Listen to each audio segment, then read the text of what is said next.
Olá pessoal, que a graça e a paz do Senhor esteja com você nessa noite.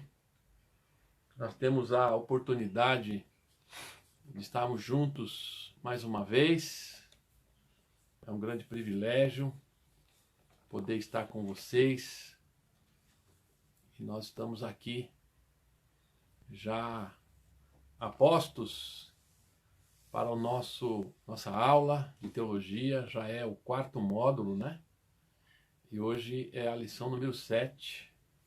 Nós vamos ter só mais uma, tá bom? Na semana que vem. Mas estamos aqui, Camila, graça e paz. Ainda estou sem o meu auxiliar, o Guilherme, que me abandonou por esses dias, mas deve voltar amanhã. Vai estar aqui no final. Então peço, Camila, de novo para você me ajudar, tá bom? Para relacionar as pessoas que estão participando. Eu vou olhando aqui as perguntas, né? Que for possível responder, a gente vai caminhando aí. Tá legal?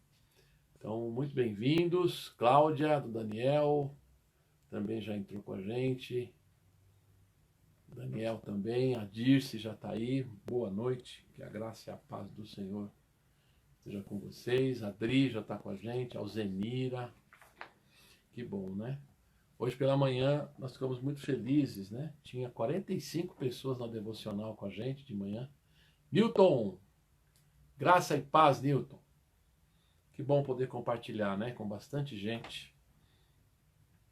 Nossa leitura da palavra. É uma alegria imensa poder fazer isso. Então eu quero agradecer cada um dos irmãos e irmãs, ok? Zuíla também, muito bom dia. Espero que vocês tenham todos recebido e espero que tenha dado tempo de ler pelo menos algumas coisas do que nós escrevemos aí.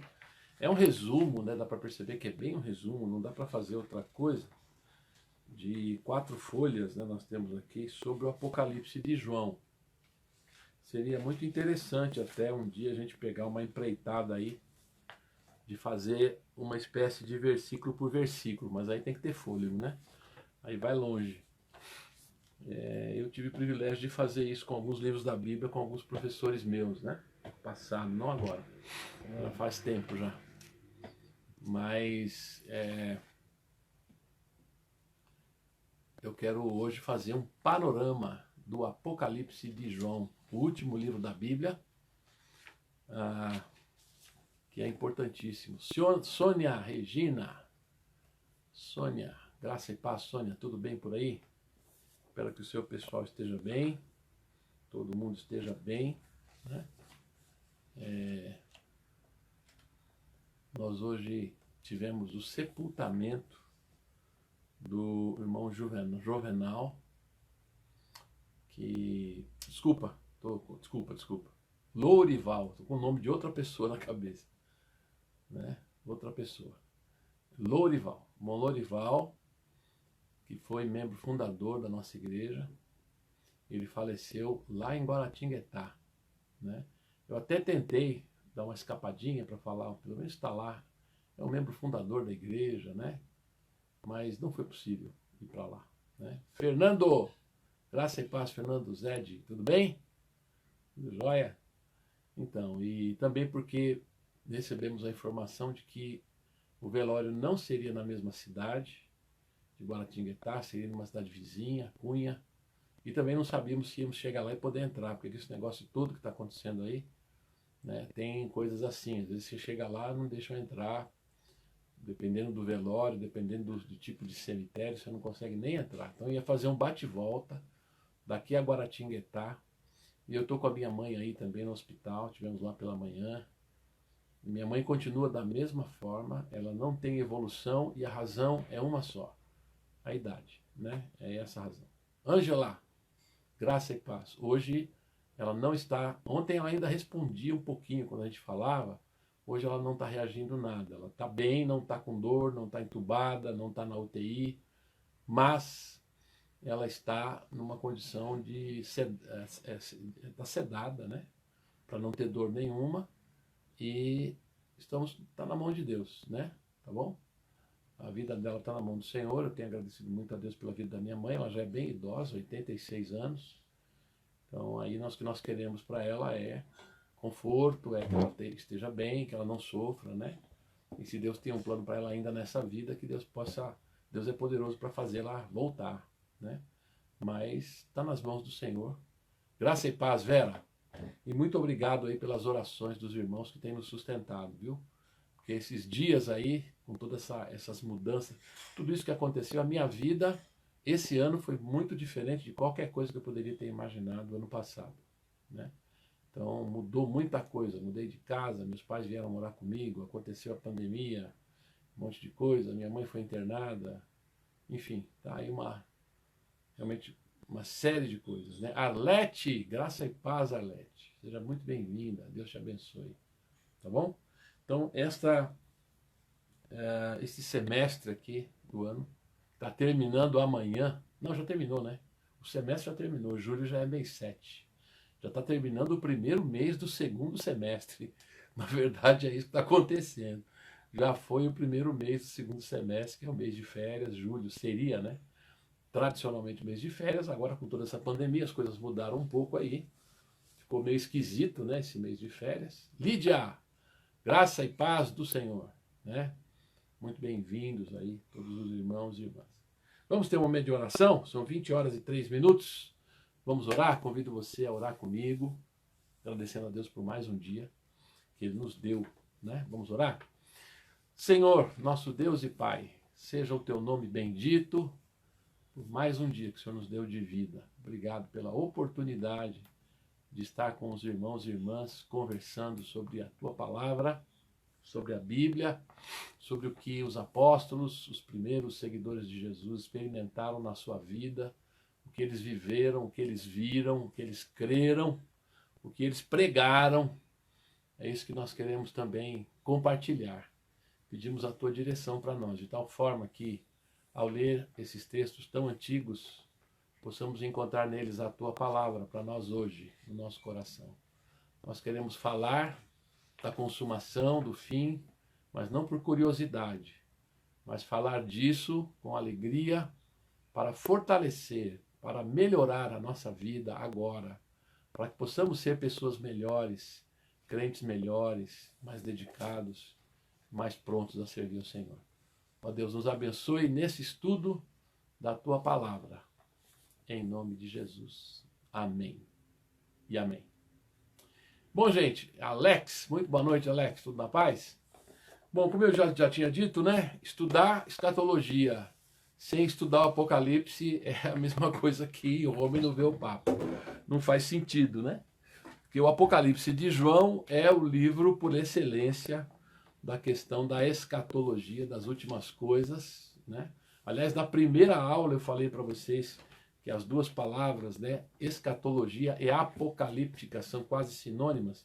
E a palavra apocalíptica vem de apocalipse, que em grego quer dizer revelação, que é a primeira palavra desse livro, né? Revelação de Jesus Cristo, que Deus lhe deu, e aí ele vai. Por isso que esse livro se chama Apocalipse. Porque apocalipsis, no grego, é revelação. Tá bom? Por isso, algumas nas Bíblias em inglês, por exemplo, o nome é Revelation, né? Revelação é o nome do livro em inglês. Em português preferiram o nome Apocalipse transliterado, mas no fundo quer dizer revelação. Tá legal? Então esse texto já foi publicado, já está aí com vocês desde a manhã, na verdade desde ontem à noite. Então o que nós vamos fazer? Nós vamos fazer um panorama do Apocalipse, né? Eu coloquei aí, quem acompanhou. Primeiro eu vou falar da natureza do livro, é importantíssimo a gente falar disso, né? A natureza de que tipo de livro é esse, né? Depois a gente vai falar da estrutura geral, panorama geral, né, do livro. Não dá para fazer versículo por versículo, mas dá para a gente ter uma ideia do geral, né? Ter uma visão ampla do livro. E depois a gente vai falar de alguns aspectos principais. Esses principais que eu estou falando aqui, eu escolhi baseado assim na fama, né, dessas questões. Não tanto na importância dentro do próprio livro. Às vezes não é uma coisa tão importante dentro do próprio livro, ou mesmo dentro da teologia, tá? Que eu vou falar para vocês. Mas é um assunto famoso, então eu coloquei aí. É um assunto famoso que está relacionado ao livro, tá bom? E se vocês quiserem fazer perguntas, participar, vocês vão falando aí, tá? E a gente continua aberto. Como eu disse, a gente continua aberto também a falar depois da nosso momento juntos aqui, da nossa aula. Você pode fazer perguntas aí em particular, coisas que você queira esclarecer, dúvidas que você tem, né? Eu também tenho dúvida, o Apocalipse de João é enigmático, mas eu acho que nós podemos trilhar um bom caminho. Algumas coisas eu acho que são muito boas, é palavra de Deus, é Bíblia, tem muita coisa boa para nós. Então, o Apocalipse de João. Então eu quero falar disso, quero fazer esse resumo. Na verdade, nós estamos finalizando esse módulo. O que nós vamos fazer a semana que vem? Nós vamos trabalhar um pouquinho, lembrando algumas coisas, mas eu quero falar, principalmente na terça e na quinta, das 3 escolas escatológicas. 3 escolas quer dizer 3 interpretações, tem 3 linhas diferentes, né, de enxergar essas questões dos últimos tempos, mas que estão presentes no mundo evangélico, né? Estiveram e estão presentes no mundo evangélico e no mundo cristão. Isso também eu estou fazendo porque eu prometi lá atrás. Nós falamos primeiro dos fundamentos, tá? Aqueles fundamentos que foram apresentados logo na primeira e segunda aula, especialmente na segunda aula, são fundamentos básicos que praticamente todo mundo está na mesma linha, né? O mundo cristão, de modo geral, pelo menos no geral ali, está naquela linha. Tem diferenças ali, mas aquilo ali é a base, tá bom? Mas depois dessa base, na hora que você levanta a casa, aí cada um levanta a casa do seu jeito, né? Cada um tem um número de portas e de janelas diferentes, um quer o telhado de um jeito, outro quer o telhado do outro jeito, aquela coisa toda, o acabamento quer de um jeito, ou de outro, quer pintar a casa de uma cor, quer pintar a casa de outra cor. Então aí vai ter diferença, tá? Por causa da interpretação, tá legal? E claro, eu vou me posicionar aqui em relação a isso, tá? Inclusive já tenho falado muito isso, tem amigos meus, colegas meus queridos, que pensam diferente de mim. Em alguns aspectos, eu os respeito, acho que eles estão errados, mas, né, que Deus os abençoe. Pode ser que, como dizia o meu grande mestre, Russell Shedd, eu estou convicto, posso estar errado, mas estou convicto, tá bom? Graça e paz do Senhor. Sempre lembrando que o nosso propósito nunca é só atender especulação, né? Curiosidade. Nosso propósito é nos fortalecer na fé, para a gente caminhar na fé. Como eu tenho dito, não faz sentido estudar a escatologia se não for para que a nossa vida seja melhor, mais dedicada, para nos tornar pessoas melhores agora. A gente não pode estudar a escatologia, estudar sobre o futuro, sobre o fim dos tempos, sem imaginar que isso deve nos ajudar a sermos crentes melhores, pessoas melhores, tá? Senão não faz sentido. Só por curiosidade não faz sentido. Então, Apocalipse de João, vamos começar pela natureza do livro. O que é natureza? Que tipo de livro é? Né? Então, a primeira coisa que eu vou afirmar aqui é aquilo que eu já tenho falado várias vezes na igreja, tá? Que vai de encontro com muitas abordagens do Apocalipse. O Apocalipse de João, gente, não é um mapa detalhado do futuro. Não é. Tá? Isso não quer dizer que ele não fala de futuro. Fala. Claro que fala. Ele fala do novo céu e da nova terra. Lá no final, não fala? Isso não aconteceu ainda. Isso é futuro. Então não é que ele não fala de futuro. Ele não é um mapa detalhado do futuro, como muita gente acha que é. O Apocalipse fala de uma terceira guerra mundial. O Apocalipse... Não fala, gente. Não fala. Tá? Não tem clareza aí. Eu já vi gente fazendo isso, dando muito... Quer dizer, gente que ficou até famoso por causa disso. Depois não aconteceu, o cara morreu, também não aconteceu nada com ele, tá? Mas na verdade eu já vi gente achando no Apocalipse uma terceira guerra mundial entre Estados Unidos e a União Soviética. Lembra da União Soviética? O pessoal de cabelinho branco que nem eu aí vai lembrar, né? Eram as duas grandes potências do mundo na época, até os anos 80, final dos anos 80, né? E depois caiu, né, a União Soviética, hoje só tem a Rússia ainda é o país maior lá, e é o grande, assim, vamos dizer, rival dos Estados Unidos no mundo, em termos de potência ainda é, mas a União Soviética era uma grande ameaça, né, para o mundo. E eu vi pastores respeitados, dando aula do Apocalipse, enxergando ali a terceira guerra mundial entre os Estados Unidos e a União Soviética. Gente, bobagem, não fala disso, tá? Não fala. Também baseado no Apocalipse, já vi gente falando que o anticristo, como já mencionei, um pastor batista dizia que o anticristo nasceu em 1962 e vai se manifestar nos anos 80, que nós já estamos no ano 2020 e nada, né?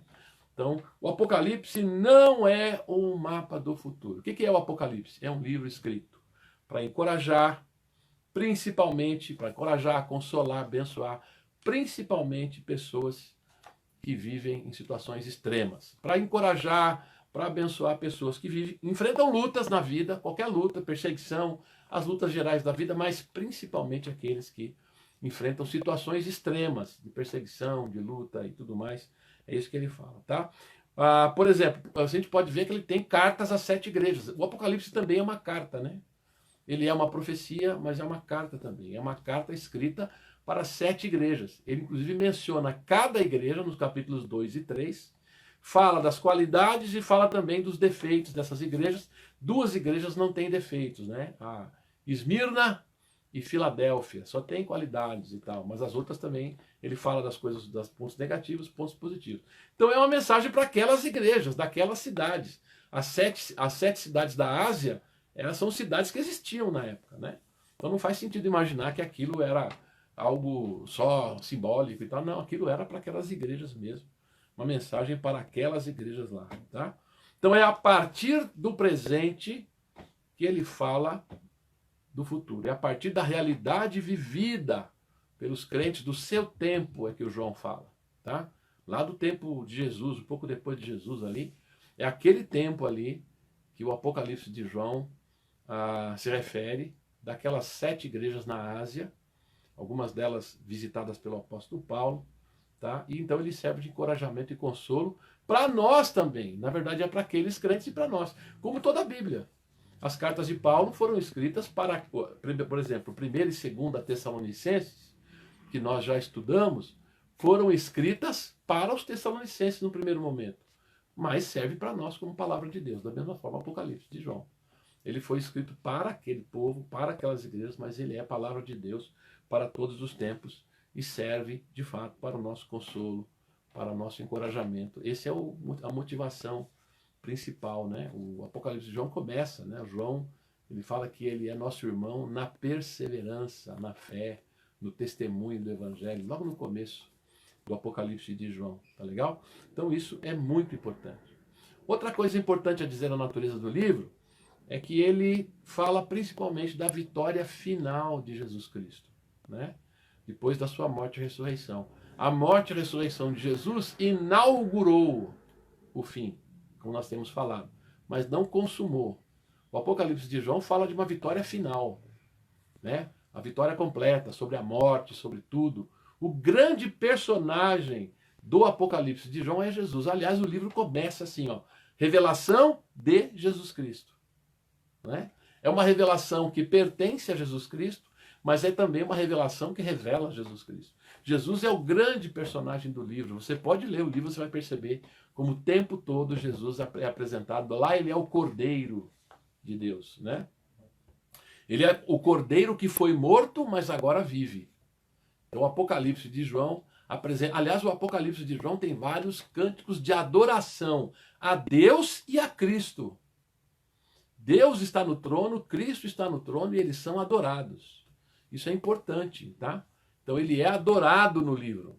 Ele é objeto de adoração do seu povo. Ele é aquele que é adorado pelo seu povo. Então Jesus é o grande personagem do Apocalipse de João. Jesus que morreu, ressuscitou e vive para sempre. Então é isso que está lá. Tá legal? A gente precisa perceber isso. Aliás, a primeira visão que João tem é do Cristo glorificado, no capítulo 1. A partir do verso 9 até o 20. João tem uma visão de Jesus. Quem é Jesus, né? Ele aparece com cabelo branco, com uma espada saindo da sua boca. Está lá no começo do livro de João. Então isso é muito importante, tá? E ele fala também, não só da vitória final de Jesus, mas da vitória também de todos aqueles que creem juntamente com Jesus. Ele começa falando de Jesus, termina lá no capítulo 19 a 22, falando da vitória final de Cristo, né? Vitória final de Deus e de todos aqueles que são seus, né? A vitória final do plano de Deus, a execução final do plano de Deus para abençoar toda a humanidade, tá legal? Então é isso que nós temos lá. Isso é muito importante a gente ter em mente no Apocalipse de João. Outro elemento da natureza do livro que é importante é que o livro está cheio de cânticos de adoração. Isso é uma coisa que eu tenho repetido, porque, gente, há muitos desses autores aí de livros do Apocalipse que você vai achar em banca evangélica, que falam um monte de coisas sobre os enigmas do Apocalipse, mas pouco falam sobre esse fato. O livro do Apocalipse está cheio de cânticos de adoração, né? Eu só conheço um livro em português escrito sobre isso, que é do meu querido pastor, amigo, parente, praticamente meu parente. É um agregado como eu, né? Ele casou-se com a irmã da esposa do meu cunhado, né? É o pastor Tomé Fernandes, que foi missionário na Índia durante muitos anos. Ele escreveu um livro sobre os cânticos do Apocalipse. É o único que eu conheço. E esses cânticos do Apocalipse, eu vou dizer o seguinte, tem um colega meu, isso não está publicado, mas tem um colega meu que escreveu uma dissertação de mestrado para dizer que os cânticos do Apocalipse, na verdade, eram cantados nas igrejas. Aquilo ali representa o culto que já existia na época de João. Aqueles cânticos eram cantados mesmo, né? Aqui está cheio de cânticos de adoração, de louvor, que louvam a Deus. E fala dos anjos cantando, do povo cantando, né? Nas visões de João, o tempo todo tem louvor, adoração, tem cânticos. Então isso é muito importante, faz parte da natureza do livro do Apocalipse de João. E aí é um convite para nós, né? Cultuar, antecipar. O culto, o nosso culto hoje é uma antecipação, né, desse final glorioso em que todos estaremos adorando, louvando para sempre, não mais sujeitos aos males dessa vida, né? Então é isso, tá? Agora, outra coisa da natureza do livro é que ele, de fato, é bastante diferente do resto da Bíblia. Aliás, o livro mais parecido na Bíblia que nós temos com o Apocalipse de João é o livro de Daniel, né? Especialmente os capítulos 7 a 12. Porque o livro de Daniel também tem uma boa parte narrativa, né? Tem lá a história do Daniel na Cova dos Leões, capítulo 6, tem a história de Sadraque, Mesaque e Abednego, né? Que é uma história narrativa, mas tem também a visão da estátua de Nabucodonosor, no capítulo 2, tá? Mas é principalmente essa visão aí, e depois a visão do 7 em diante, aí sim você tem umas imagens estranhas, monstruosas, vai lembrar o Apocalipse de João. O Apocalipse também tem umas imagens estranhas e monstruosas, tá? Então é o livro que se aproxima. Isso aparece também um pouquinho em Ezequiel, capítulo 1. Se você ler o livro de Ezequiel, se aproxima um pouquinho, tá? Dessas imagens, mas o mais parecido é o livro de Daniel com o Apocalipse de João, porque é um livro de fato muito diferente. Eles têm o mesmo jeitão, né? Isso chama-se na teologia gênero literário, tá? Esse jeitão que eu estou falando aqui. Nós temos vários gêneros literários. Por exemplo, você tem livro de receita, é um gênero literário, sabia? Livro de receita de bolo, livro de história é um gênero literário, está contando história. Mas você tem livro também de romance, é outro gênero literário.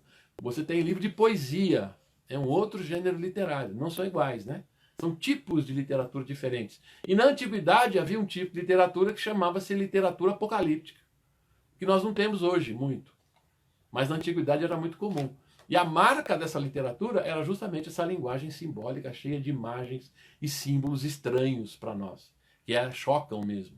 Isso é comum. Então tem no Evangelho, tem no Apocalipse e tem também no livro de Daniel. Tem algumas coisas aqui e ali na Bíblia também, você vai encontrar, mas principalmente em Daniel, capítulo 7, até o final, e no Apocalipse de João, você vai encontrar essas imagens e essas características bem diferentes, tá bom? Então, o que acontece? Que características são essas? Eu coloquei aí, agora já estou na página 3, né? Aqui tem a capa, já estou na página 3. É uma linguagem cheia de símbolos, né? É uma linguagem simbólica, de sinais e enigmas. Por que esse livro é assim? A razão para isso, gente, não é porque ele queria esconder de alguém a mensagem. Tem um pessoal que fala aí, até muito popular essa ideia, o João escreveu com essa linguagem misteriosa para que se alguém do Império Romano pegasse o livro, não ia perceber que estava falando mal do Império Romano e aí não ia perseguir os cristãos. Não, não é nada disso. Tá? Não tem nada a ver com isso aí. Na verdade, por que ele usa essa linguagem simbólica? Porque essa linguagem era conhecida das pessoas da sua época, do seu tempo. Era comum. Essa literatura apocalíptica fazia parte dos vários tipos de literatura que circulavam na época. Há muitos apocalipses que não entraram na Bíblia, né? Que são inclusive da mesma época de Jesus, da época dos apóstolos, da época de João. Tem vários apocalipses, que são chamados os apócrifos, pseudepígrafos, tá bom? Então era uma literatura conhecida, comum, daquele período, entre os judeus, inclusive. Os judeus há muitos livros apocalípticos entre os judeus, tá legal? Aliás, é bom dizer aqui que o Apocalipse de João, ele avisa, boa noite, Juraci, graça e paz. Ele avisa logo no início que ele está usando símbolos, tá?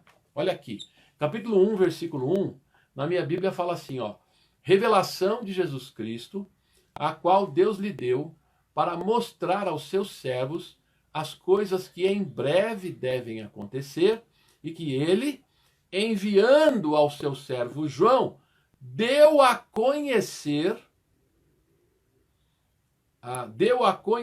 ao seu servo João, enviando pelo seu anjo, aliás, desculpe, tá? Enviando pelo seu anjo, deu a conhecer ao seu servo João. Essa expressão aí, deu a conhecer, no original grego quer dizer mostrou por símbolos, tá legal? Neuza, tudo bem, Neuzinha? Graça e paz. Neto, tudo na paz aí, Neto? Graça e paz do Senhor. Eleni, graça e paz, Eleni. Então, esse deu a conhecer aí, quer dizer, mostrou através de símbolos. Ele já diz logo de cara que ele vai usar símbolos, faz parte da natureza desse livro, tá legal? Tá cheio de linguagem simbólica, enigmática, como eu disse, que é daquele tempo.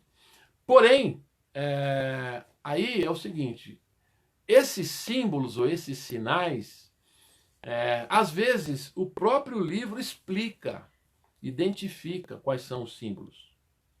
Tá? Às vezes não. Às vezes a gente precisa deduzir pelo contexto. Por exemplo, no capítulo 1, versículo 20, ele fala que as estrelas são os anjos, que os candelabros são as igrejas, tá?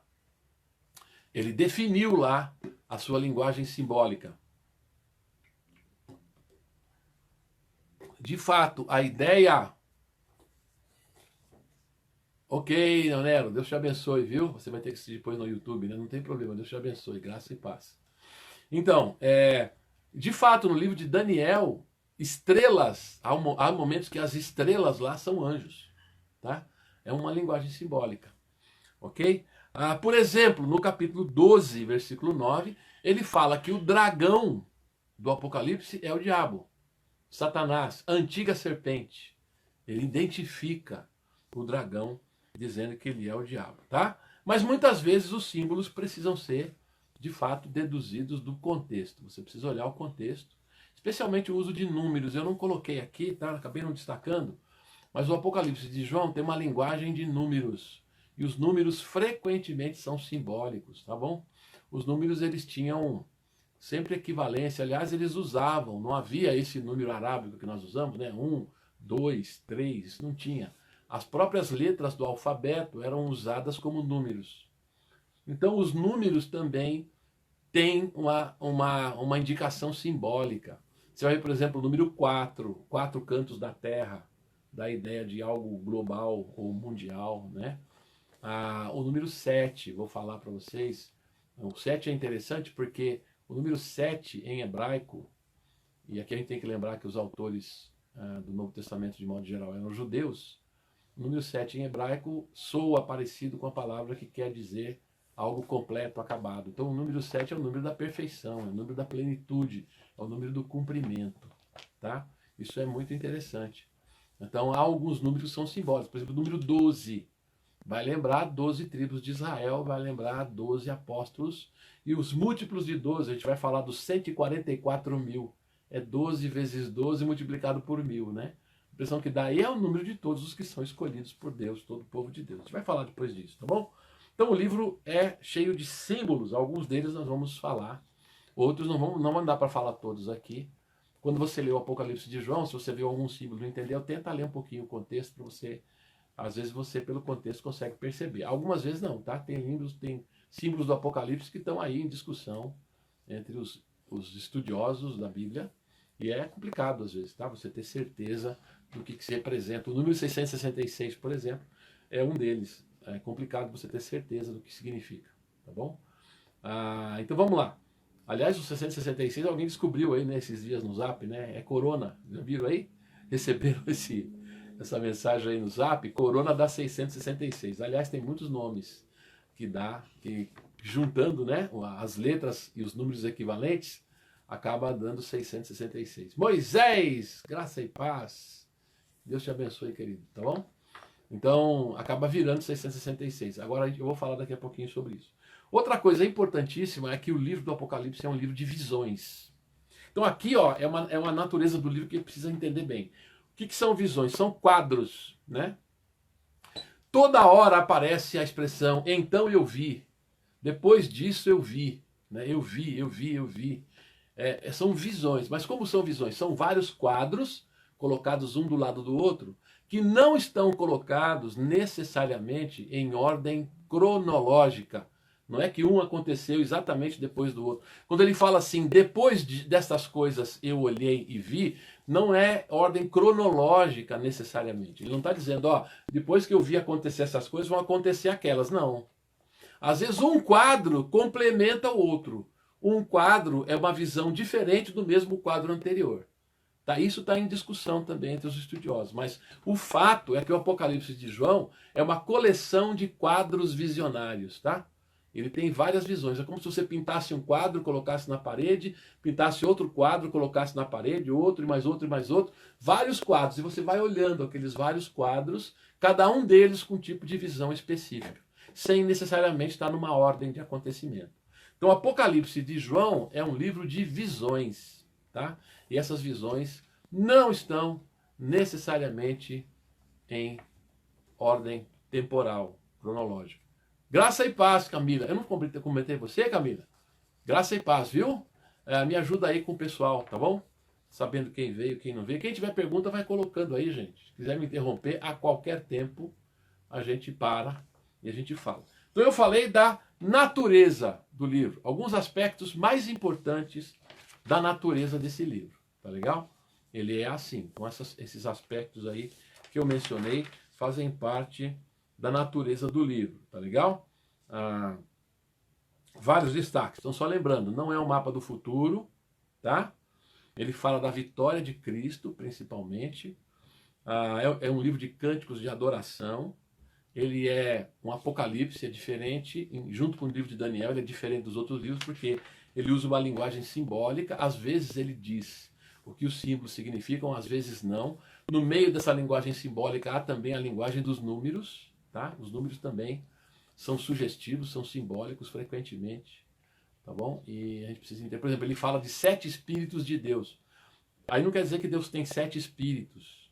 Aliás, a palavra espíritos às vezes significa anjos, tá? Mas aí eu penso que 7 espíritos é o Espírito Santo na sua plenitude, tá bom? Então, por exemplo, né? Então, e ele avisa isso logo no começo do livro, que ele está escrevendo por símbolos. E é um livro de visões, são vários quadros visionários, várias visões, tá bom? Ok? A Camila está pedindo aí para o pessoal não esquecer de comentar, colocar o comentário, tá bom? Fala um oi pelo menos aí.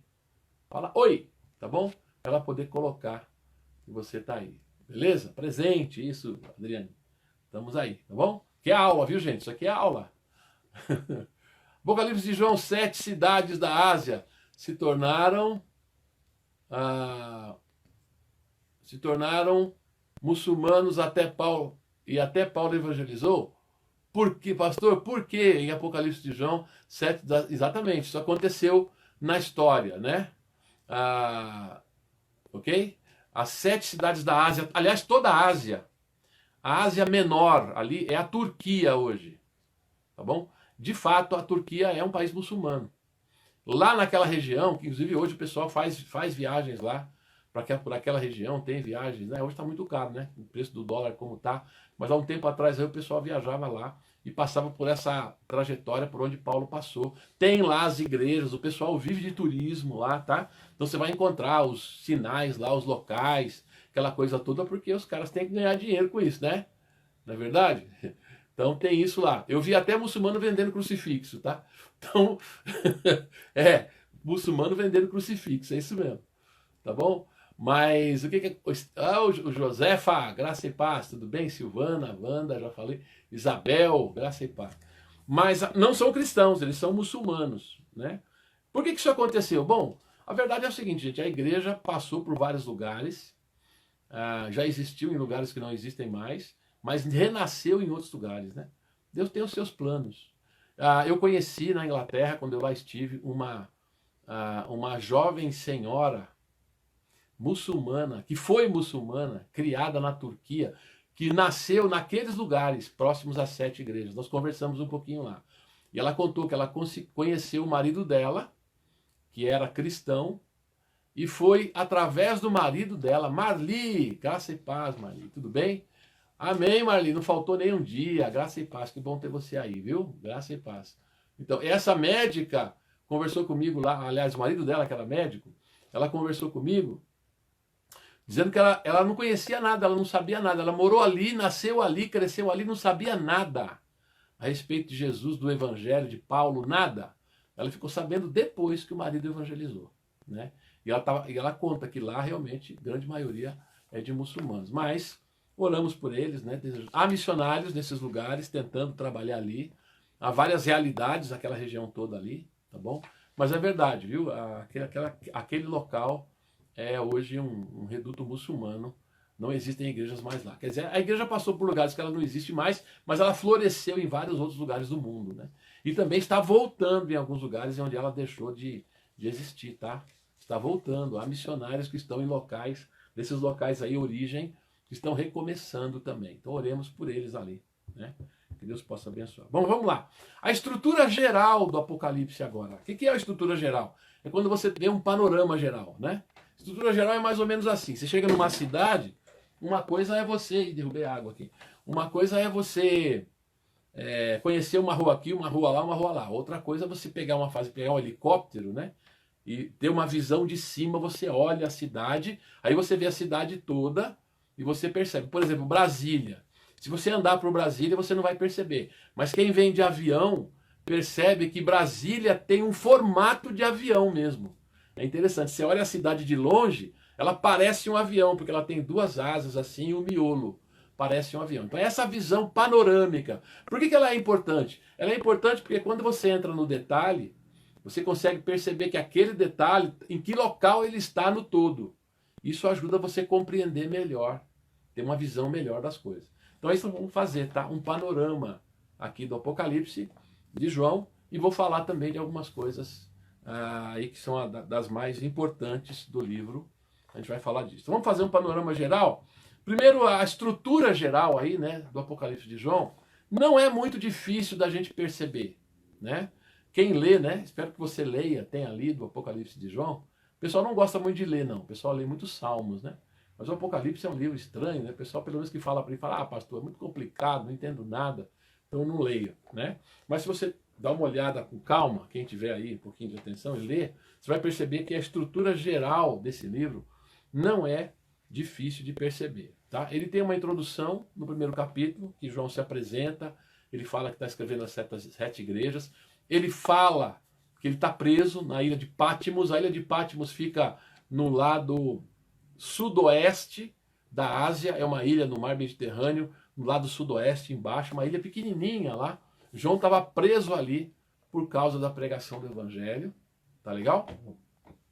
E aí no primeiro capítulo ele fala que ele teve uma visão de Jesus e que Jesus mandou que ele escrevesse as coisas que são, as que eram e as que vão acontecer, né? Então ele teve uma visão e a visão diz para ele escrever as 7 igrejas da Ásia. Não é interessante isso, tá? É ali também que ele já começa dizendo, né? Ele tem uma visão de Jesus e aí fala lá, eis que ele vem com as nuvens e todo olho verá. No começo do livro já tem algumas palavras já falando sobre a volta de Jesus, falando sobre a consumação, né? João fala que ele se achou em espírito no dia do Senhor. O dia do Senhor ali é domingo, tá? É o único lugar na Bíblia que... Aliás, é o primeiro lugar que nós conhecemos que chama o primeiro dia da semana de dia do Senhor. Aliás, para quem não sabe, a palavra dia do Senhor, a palavra domingo, vem do latim, domini, em latim é Senhor. Então, domingo vem de domini, que em latim quer dizer dia do Senhor. Tá? E o primeiro texto mais antigo que fala do domingo como dia do Senhor é o Apocalipse de João. Embora, aqui eu não vou entrar no assunto, tá? Mas não é que o domingo é dia sagrado, não. É que de fato foi o dia da comemoração da ressurreição de Jesus. Mas isso aí é uma outra história, tá bom? Então nós temos um começo, aí nós temos os dois capítulos, capítulo 2 e capítulo 3, que são as mensagens específicas às 7 igrejas da Ásia. Cada uma das igrejas recebe uma mensagem, a maioria delas tem elogios, mas tem também reprimendas, né? Só duas que só tem elogios. É Esmirna e Filadélfia. Eu já vi por aí, né? Igreja Batista Esmirna. Estive pregando agora recentemente numa Igreja Batista Esmirna, lá em Mauá, no final do ano, antes da pandemia. E já vi também Igreja Batista Filadélfia. Lá em Jundiaí tem uma Igreja Batista Filadélfia, bem no centro da cidade. Todo mundo coloca esses nomes por quê? Porque são nomes de igrejas que não têm, igrejas que eram muito boas, né? Que não tinha problema, né? Então todo mundo quer pôr esse nome.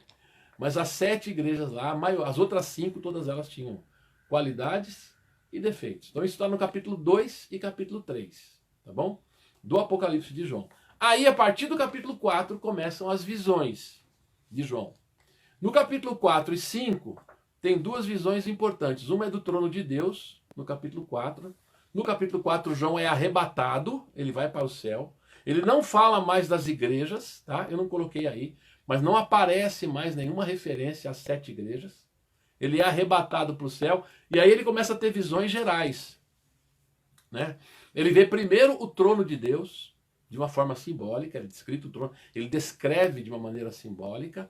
Depois ele tem uma visão sobre o livro selado, que o Cordeiro, a visão do Cordeiro que é digno de abrir o selo. Tem lá um cântico de adoração no capítulo 5. Então o capítulo 4 e o capítulo 5 apresentam isso, tá bom? Aí o capítulo 6 ao 16, 10 capítulos do Apocalipse de João, que é o maior bloco do Apocalipse de João, eles giram em torno de 3 grupos de 7, tá? Primeiro, ele vai falar dos 7 selos. Depois, ele vai falar das 7 trombetas. E por último, ele vai falar dos 7 flagelos. Olha só, 7 selos, 7 trombetas e 7 flagelos. Então você tem uma tríade, né? Você tem 3 grupos de 7. São primeiro 7 selos, depois 7 trombetas, depois 7 flagelos. Por que 7? Eu já falei para vocês, né? O número 7 indica plenitude, indica algo acabado. Então quando você fala 7 selos, selo aí é a revelação, é o selo que é aberto. Lembra que selo ali não é selo de carta que nem nós temos, tá? Quem gosta de ver filme aí vai ver alguns filmes antigos, e quando alguém mandava uma mensagem, ele selava aquela mensagem pro o carteiro lá, né? O mensageiro que vai lembrar a mensagem não abria, não podia abrir. Ele selava, porque se o cara abrisse, chegasse lá no destino, quem recebia a mensagem vai ver que estava aberta, né? Então o rei selava com o anel dele. Por quê? Porque não tinha jeito do cara abrir e depois disfarçar, dizer que ninguém abriu. Não, ele selava com o anel dele, tá? Aí quando chegava a mensagem lá, se tivesse intacto, quer dizer ninguém abriu. Então o selo diz respeito a algo que está escondido, ninguém pode ver, né? E o único digno de abrir o selo é Jesus. Então ele é aquele que vai revelar, mostrar a plenitude do que vai acontecer. Então os 7 selos, na verdade, são as últimas, a plenitude da revelação de Deus. Na verdade é isso, tá? Porque é disso que ele está falando. O selo ali é preciso entender, né? Não é selo de carta que nós conhecemos. É aquele selo de correspondência antiga. É igual hoje, você pega uma carta, não usa muito mais isso, né? O pessoal aí mais novo, acho que nem sabe o que é isso. Mas uma carta, o que você faz? Você cola, né? Você põe a cartinha dentro do envelope e você cola o envelope. Ou então quando você recebe uma correspondência particular. Você mora num prédio que nem eu, ou mora numa rua. Você vai receber uma correspondência, sua conta de alguma coisa, vem fechado. Vem lacrado, né? E aquilo ali vem lacrado de um modo que se você abrir não dá mais para lacrar. Então, de repente acontece, né? Já aconteceu, por exemplo, há pouco tempo atrás a minha cunhada morou num lugar aí, a moça mandou uma correspondência que chegou para ela lá e mandou uma desculpa, falou, você desculpa, é uma carta para você, eu não vi direito, acabei abrindo. Porque uma vez que você abriu não dá para voltar mais atrás, né? Então isso é selo, né? É quando você sela uma carta, uma correspondência que é particular, tá? Então aqui os selos quer dizer isso, algo que está escondido, não foi revelado ainda, mas o Cordeiro é digno de revelar. Ele é digno. Então ele revela. Então qual é a ênfase dos selos? Uma revelação de Deus do seu plano final. Ele vai mostrar o que vai acontecer no seu plano final. Tá legal? Aí depois você tem a sequência das 7 trombetas. As 7 trombetas. Trombeta é o quê? Lembra que trombeta, gente? Pastor Moisés Vieira Fernandes. Que privilégio. O pastor Moisés está aí com a gente. Maravilha, Deus te abençoe, viu? Graça e paz. Moisés, é verdade. Fomos colegas de classe. Maravilha, Deus te abençoe, tá? Graça e paz. Então, as trombetas, o que é? Para que se usa uma trombeta? A trombeta era usada para a chegada do grande rei. Era o momento final da chegada do rei, né? Então, as 7 trombetas, elas enfatizam isso. O fato de que chegou o fim, o rei está chegando, é um negócio estrondoso, todo mundo vai ficar sabendo. E por que 7? Porque chegou o momento. É o momento do cumprimento, daquilo que vinha sendo prometido, que é a vinda de Jesus. E por último, 7 flagelos. O que é flagelo? Flagelo é castigo. Então, os 7 flagelos quer dizer a plenitude do castigo de Deus. É a hora que Deus vai acertar as contas com a humanidade, né? É disso que o Apocalipse fala também. E que, aliás, nós já vimos, né? Nos estudos que nós fizemos aí de escatologia, que Deus vai fazer justiça na terra, né? Os homens, os seres humanos, homens e mulheres, né, vão ter que prestar contas da sua vida diante de Deus, todos, né? Então aí que vai entrar a graça do Evangelho, né? Só pela graça que a gente pode, de fato, alcançar a salvação que vem de Deus. Tá legal? Então, entretanto, nós temos esses grupos de 7, do capítulo 6 ao capítulo 16, esses grupos de 7, mas eles são entremeados. Por exemplo, às vezes no meio de um grupo de 7, você tem alguma coisa ali no meio. E às vezes entre os grupos de 7 também. Eu coloquei 2 exemplos aí, né? Por exemplo, entre o 6º selo e o 7º selo, que é no capítulo...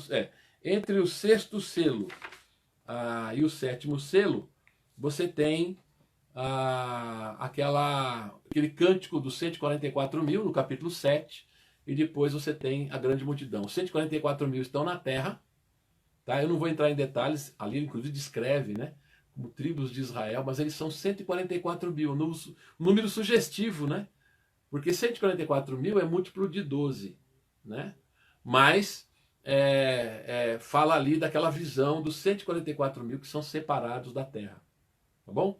E no capítulo 7, versículo 9 em diante, fala de uma grande multidão, como eu preguei ontem aqui no nosso culto, que ninguém podia contar, de todas as tribos, povos e línguas diante do trono, adorando a Deus. Então você tem esse interregno, né? esse parênteses. Aí, no capítulo 8, versículo 1, é que começa o 7º selo.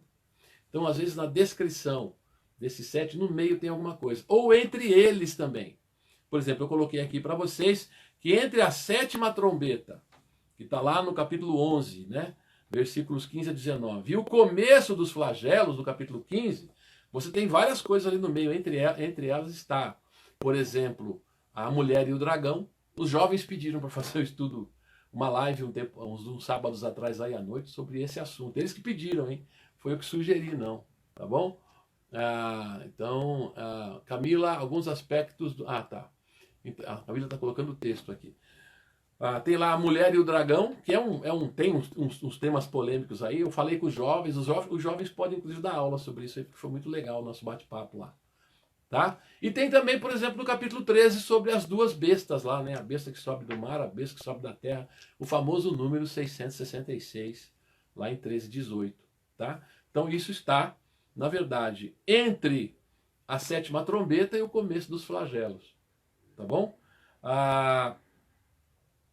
Você tem essa visão do capítulo 12 sobre o dragão e a mulher, e depois você tem as bestas que estão entre estes. Tem inclusive o capítulo 14 que repete os 144 mil. 144 mil aparecem no capítulo 7. Eles voltam no capítulo 14 com um cântico que ninguém podia cantar senão somente eles, né? Então isso aparece lá também. Então você tem do capítulo 6 ao 16 esse grupo de 3 em 7, né? 7 selos, 7 trombetas, 7 flagelos. Mas no meio você tem outras coisas aí. Mas eles, parece que esses 3 aqui, aliás, esses 7, né? 3 selos, 7 selos, 7 trombetas, 7 flagelos, eles marcam o capítulo 6 ao 16. São a marca desse trecho aí, tá bom? Aí você tem nos capítulos 17 e 18 a queda da Babilônia. É um cântico de queda da Babilônia, tá bom? Como a Babilônia, na época de João, não existia mais, não existia nada lá, era uma região praticamente deserta, então não dá para a gente pensar na Babilônia literalmente. E levando em conta o fato de que Roma, o Império Romano, tinha o apelido de Babilônia naquele período, então de fato muita gente acredita, e eu estou nessa linha também, de que ali está falando da condenação do Império Romano por sua impiedade e maldade, e isso serve para qualquer império humano, né? Na verdade, se aplica a qualquer império humano. É interessante que a Bíblia em Romanos 13 nos fala para obedecer às autoridades, mas no capítulo 16, 17 e 18 do Apocalipse, ele condena o poder político que acaba, na verdade, sendo levado para o mal, sendo levado para a impiedade, sendo levado para a injustiça. Tá? Então você tem lá no capítulo 17 e 18 do Apocalipse o cântico da queda da Babilônia. Tá legal? Aí a gente tem no capítulo 19 e 20 a vitória de Cristo final apresentada de modos diferentes, tá bom? No capítulo 19 é uma grande festa, chamada Bodas do Cordeiro, porque é uma festa de casamento lá, né? Ele descreve uma festa de casamento, por isso chama-se Bodas do Cordeiro. E no capítulo 20 a gente tem, na primeira parte, o famoso reino de 1000 anos, que me parece é um reino de mártires, tá? Ele fala principalmente de pessoas que perderam a sua vida por causa do Evangelho e que reinarão com Cristo durante 1000 anos. Então veja bem, está falando da vitória de Cristo. E termina o capítulo 20 com o grande juízo final, né? Falando do fato de que todas as pessoas de todos os lugares do mundo serão reunidas, tá bom? Lá diante de Deus para o julgamento. O Emerson está perguntando aqui sobre os 7 montes. Isso é um dilema, né? É um dos enigmas. É provável que esses 7 montes, alguns autores pensam que esses 7 montes têm a ver com 7 colinas que havia na região de Roma, tá? Mas de fato é muito difícil interpretar com certeza o que são esses 7 montes exatamente, tá legal? Você está mencionando aí. Por isso que eu falei, né? Eu estou tentando entrar no básico para depois entrar nos detalhes. Há muitos que entendem que esses 7 montes é uma referência a Roma, porque a Roma foi construída em torno dela, ou na região de Roma, as 7 colinas, 7 montes. Isso seria uma referência a Roma, a capital do Império, tá bom? É possível que seja isso, tá legal? E aí o capítulo 21 e 22, a gente tem a descrição simbólica do novo céu e da nova terra, e a nova Jerusalém também, que nós já abordamos com vocês quando estudamos Isaías 65, Novo Céu e Nova Terra. Eu mostrei como o Apocalipse de João desenvolveu o que tinha lá em Apocalipse, em Isaías 65, 17. Né? Então você tem um desenvolvimento no Apocalipse. Por exemplo, Isaías 65 não tem ainda a vida eterna, mas lá no Apocalipse de João você tem uma revelação mais plena e ele vai falar lá de vida, que vida não tem mais morte, né? Não haverá mais morte. No Novo Céu e Nova Terra de Isaías 65, tem lá longevidade, mas não eternidade, né? Não imortalidade. No Apocalipse de João tem imortalidade, Apocalipse 21, Novo Céu e Nova Terra, e tem uma descrição da Nova Jerusalém, simbólica, é uma descrição usando símbolos também, tá bom? É assim que termina o livro do Apocalipse. Aliás, uma das últimas palavras do Apocalipse, bem no finalzinho mesmo, é: vem, Senhor Jesus. É uma palavra de esperança, de fé, de confiança, uma palavra dizendo: olha, continue acreditando, vem, Senhor Jesus, creia na justiça de Deus, creia na bondade de Deus, na graça de Deus, mesmo que o mundo, mesmo que a vida, mesmo que as circunstâncias acabem mostrando para nós coisas contraditórias, continue acreditando na justiça de Deus e também nessa grande esperança, né? Vem, Senhor Jesus, vem, né? É assim que termina o Apocalipse de João. Então isso aí que eu falei, tentei mostrar para vocês, é um panorama geral do Apocalipse de João. Tá legal? É uma geralzona mesmo. tem algumas coisas aí a se perguntar no meio, que se eu entrar muito nisso, aí a gente não vai ter tempo para entrar no detalhe, a gente pode até se perder. Como, por exemplo, o Emerson fez uma pergunta excelente. E os 7 montes? Realmente ele fala de 7 montes. E eu já dei uma resposta rápida aí. Tá? Provavelmente é uma referência a Roma, porque Roma existia, em torno de Roma, 7 colinas, né? 7 montes. E por isso seria uma referência à cidade de Roma. Tá legal? Bom, aí eu coloquei para vocês alguns aspectos principais do Apocalipse de João, que eu quero destacar. Aí eu já falei para vocês, né? Eu estou destacando esses aspectos aqui, primeiro por causa do nosso tempo, não dá para ver cada detalhe do Apocalipse de João, mas também não tanto pela importância dessas questões no próprio livro. Eu até vou discutir um pouquinho com vocês isso, tá? Mas porque são questões famosas. Então por isso que eu vou abordar um pouquinho aqui alguns aspectos do Apocalipse de João, que são principais porque são famosos, estão em evidência, estão em debate, criam um debate e tal, né? Então eu quero destacar algumas aí, tá? Então, em primeiro lugar, eu quero dizer a vocês que nesses aspectos principais existem 2 interpretações principais no mundo cristão e evangélico, em geral, sobre o Apocalipse, tá? 2. A primeira delas, que é muito popular, é muito conhecida, tá? E da qual eu não faço parte. Como eu falei, há colegas meus, amigos meus que acreditam assim, mas eu não acredito, tá? É a visão de que a maior parte do Apocalipse de João diz respeito ao futuro, tá? Especialmente a partir do capítulo 4. A partir do capítulo 4, você tem o arrebatamento de João, que seria um símbolo do arrebatamento da igreja, tá? A igreja foi arrebatada, foi para o céu, e o capítulo 4 até o final, praticamente até quase o final ali, nas bodas do Cordeiro, diz respeito somente à grande tribulação e a um período que Deus iria tratar com Israel e com aqueles que não creram. Tá? É o que está aquela trilogia, Deixados para Trás, que ficou famosa aí alguns anos atrás no mundo evangélico, né? Os adolescentes aí mais jovens não conhecem não, mas os mais maduros vão conhecer, né? O pessoal aí da meia idade já conhece. Que eu tenho dito, né? Deixa isso para trás mesmo. Mas essa é uma ideia muito popular mesmo no Brasil, foi pregado assim. Meu pastor de adolescência acreditava nisso, eu já acreditei nisso também, porque fui ensinado assim, tá? Mas é uma ideia muito popular. O Apocalipse de João fala basicamente de um futuro que ainda não aconteceu.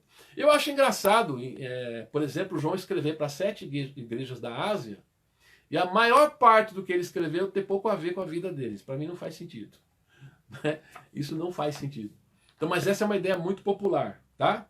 Então, eu entendo que a outra interpretação é melhor, é que o Apocalipse de João, em primeiro lugar, ele parte do seu presente, ele é uma mensagem para aquelas igrejas. E a partir daquele presente, ele se projeta para o futuro, tá? Ele fala de futuro também, tá legal? E não é só para Israel, não, tá legal? Sim, a Zuila, Roma vai ter que prestar contas por ter crucificado Jesus. Claro, aqueles que crucificaram Jesus, não só Jesus, eu diria, tá? Jesus também. Mas quantas pessoas, Jesus ele é na verdade o exemplo maior de tantas pessoas no mundo que foram injustiçadas, foram mortas, foram executadas pelo Império Romano, por outros impérios, pelo Holocausto agora na Segunda Guerra Mundial, por outras guerras, né? Por atitudes de países que tiveram poder e acabaram, de fato, provocando tragédia, morte, sofrimento para muita gente. Então, de fato, não só Roma, não só os governantes que crucificaram Jesus, sabendo que ele era inocente, né? Interessante. Os evangelhos testificam isso. Pilatos sabia que ele era inocente. Mas por causa do povo, para não criar problema, ele preferiu, na verdade, privilegiar seus interesses e o inocente lá que se dane. Isso, na verdade, é a pior das situações, né? Porque Jesus é o Filho de Deus crucificado, é o Cordeiro de Deus imaculado, sem mancha, mas a isso também Jesus, de certa forma, representa todos aqueles que morreram, foram injustiçados, executados por crimes que não cometeram, foram executados por causa de tramóias políticas e assim por diante. Certeza isso, né? Isso tudo vai ter que ter um acerto de contas, tá legal? Eu creio nisso, tá? Então, isso é importante. Tá bom? Sobre o arrebatamento, Flávia, tenho ouvido pregações que consideram que uma... Deixa eu ler direito aqui, gente, espera aí. Deixa eu entender aqui. A Flávia está perguntando, tenho ouvido pregações que consideram que uma interpretação errada e que não acontecerá. O que o senhor acredita? Então, o arrebatamento da igreja, eu já falei aqui. Eu não acredito no arrebatamento da igreja secreto antes da grande tribulação. Esse arrebatamento da igreja, nós já vimos aqui, quem acompanhou a nossa aula de 1ª e 2ª Tessalonicenses, esse arrebatamento da igreja é para encontrar Jesus que está chegando e não para ir embora com ele. Tá? Nesse sentido, não é que não vai acontecer arrebatamento nenhum. Eu não acredito nesse arrebatamento que vai sumir pessoas, vão embora com Jesus. Jesus vem secretamente só nos ares e vai embora com a igreja e fica aí o mundo sem saber o que aconteceu. É nisso que eu não acredito, tá? Como eu disse, tem colegas meus, queridos, que acreditam. Eu não acredito. Aliás, já disse que essa ideia aí, ela surgiu no século XIX. Antes do século XIX, ninguém pregou isso, tá? O cristianismo viveu 19 séculos sem essa pregação aí. Claro que alguém pode dizer, pastor, mas tem outras coisas também que não foram pregadas antes. Mas tem outras coisas que têm mais base bíblica, né? Por exemplo, a escravidão, a abolição da escravidão também é coisa recente. Tá? A antiguidade não tinha abolição. Abolição tinha alforria, libertar um ou outro escravo. Mas abolir o sistema escravagista, isso é coisa da modernidade, realmente. Aí você fala, então como é que fica? Bom, na Bíblia você tem o ensinamento de que em Cristo não há escravo, não há livre. Todos nós somos iguais diante de Deus. Esse é o ponto de partida da ideia da abolição. Tá? Agora, o caso do arrebatamento de igreja, o problema é que, em primeiro lugar, esse arrebatamento secreto, antes da tribulação, para mim não tem base bíblica. Essa é a principal razão porque eu não acredito nisso. Mas, junto com isso, é interessante o fato de que essa ideia surgiu agora no século XIX. Nunca ninguém pregou isso antes. Tá? Então isso é importante a gente dizer. É uma opinião geral. Talvez a maioria dos evangélicos preguem isso, tá? Pelo menos é muito popular. Eu já fui chamado, falei para vocês naquele programa, vejam só, para falar disso, tá bom? Fiz um debate lá, deu para perceber pela participação do pessoal, que o pessoal não concordou muito comigo não na época, tá? Mas eu tive lá num debate junto com um colega lá sobre esse assunto, tá bom? Então é isso. Então, esse aspecto é importante, tá? O Apocalipse, a meu ver, não diz só sobre eventos futuros, não diz principalmente sobre eventos futuros. O capítulo 4 não fala só sobre eventos futuros, ele parte do presente e projeta para frente. Assim como Jesus falou da grande tribulação, mas também falou da destruição de Jerusalém. Essas coisas estão equiparadas. Você percebe, lendo Lucas 21, se você pegar Lucas 21, tá? Versículos 20 em diante, você vai ver que ele fala, quando vocês virem Jerusalém sitiada, então os que tiverem, fujam para os montes e tal. É a mesma coisa que Mateus fala e Marcos falam, quando ele fala, quando vocês virem abominável da desolação. É a hora da grande tribulação. Tá? Então a destruição de Jerusalém e a grande tribulação foram ditas por Jesus como coisas juntas. Mas na verdade ele parte do presente e projeta para o futuro. Tá legal? Tudo bem? Tem mais pergunta aqui? Deixa eu ver. É a Camila. Pastor, essa passagem de Lucas 17:34, digo a vocês que naquela noite duas pessoas estarão... Exatamente, esse é o arrebatamento, né? E a outra será deixada. Duas mulheres estarão moendo juntas, tal. Isso é o arrebatamento, como eu falei. Jesus vem, e quando ele vem, os vivos, os mortos ressuscitam, e os vivos são arrebatados para o encontro do Senhor. É para encontrar Jesus. Então eles serão tomados, né? E os outros vão ficar. Mas aí, esses que vão encontrar Jesus são aqueles que são de Jesus, que estão indo receber Jesus que está chegando na terra. Não para ir embora com ele. Entendeu? É isso que eu estou dizendo. Não estou dizendo que não vai ter arrebatamento.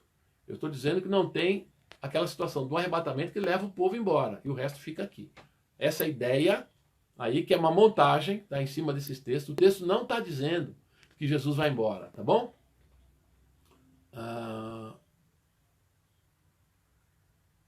Exatamente, isso aí é o que eu tenho ouvido também muitas vezes, né? Eu cresci ouvindo isso, tá bom?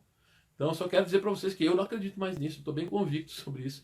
Não é que eu não, vou repetir, não é que eu não acredito em arrebatamento. Eu não acredito nesse arrebatamento secreto, na vinda secreta de Jesus, e o povo ser arrebatado, vai embora com Jesus, fica o povo sem saber o que está acontecendo. Não. Jesus está chegando, a igreja é arrebatada, se encontra com ele num grande cortejo de recepção da sua vinda. Então não tem esse negócio de ir embora, ficar 7 anos lá na boda do cordeiro, tá legal? Ok? Exatamente, não creio, Moisés, em 2 vindas de Cristo. Não acredito nisso, tá? Não vejo isso dessa maneira. Aliás, interessante, o Apocalipse vai falar de 2 ressurreições, né? Uma antes de 1000 anos e uma depois dos 1000 anos. Nessa visão aí tem que ter 3. Tem que ter uma ressurreição no arrebatamento, uma ressurreição depois quando Jesus vem e inaugura os 1000 anos e uma ressurreição depois. Então eu não acredito nisso, de fato, tá? A meu ver, há uma ressurreição geral. Não há mais do que uma. Ou pelo menos no máximo 2. Uma antes, uma depois dos 1000 anos. Eu vou falar daqui a pouquinho sobre isso. Tá legal? Ok? Então é isso que eu estou dizendo para vocês. Então, esse é um aspecto importante. É um aspecto dos principais. E eu estou mostrando para vocês que tem uma diferença. Tem um pessoal que acha que o Apocalipse é basicamente futuro.